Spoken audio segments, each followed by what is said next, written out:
अनेक नगरपालिका राष्ट्रवादीच्या हातून निसटल्याचं चित्र निकालातून समोर आलं।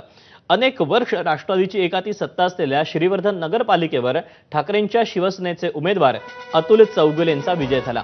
मात्र अतुल चौगुलेंच्या विजयानंतर लगेचच त्यांच्या पक्षांतराची चर्चा सुरू झाली। अतुल चौगुलेंनी शिंदेंच्या शिवसेनेचे आभार मानत सुनील तटकरेंवर टीका केली, तर खोपोली माथेरान आणि महत्त्वाचं म्हणजे राष्ट्रवादीची सत्ता असलेल्या महाड नगरपालिकेवर शिंदेंच्या शिवसेनेनं बाजी मारत राष्ट्रवादीचा पराभव केला। महत्त्वाच्या नगरपालिका हातून निसटल्यानं रायगडमध्ये शिंदेंची शिवसेना आणि राष्ट्रवादीतील संघर्ष वाढण्याची चिन्ह दिसतायत।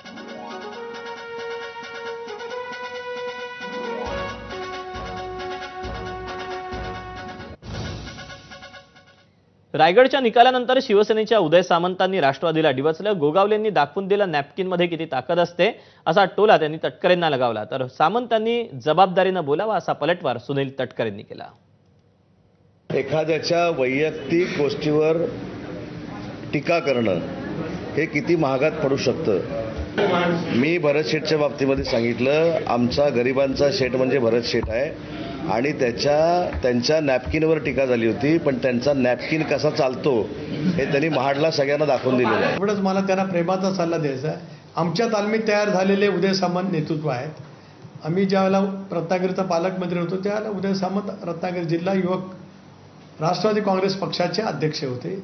त्यांच्या राजकीय जडणघडणीमध्ये माझ्यासारख्याचा खारीचा का होईना हिस्सा वाटा नक्कीच आहे। ते ज्या भूमिकेत आहेत त्या भूमिकेत त्यांनी बोलणं स्वाभाविक आहे, त्याच्याबद्दल माझं हस्तक्षेप वाटायचं काही कारण नाही। माझं आत्ता जे बोलले ते अनकट त्या ठिकाणी दाखवावं, पण बोलताना थोडंसं सामंजस्य, थोडंसं जरा समन्वय, जबाबदारीने बोलावं अशीच माझी माफक अपेक्षा त्यांच्यापासून आहे।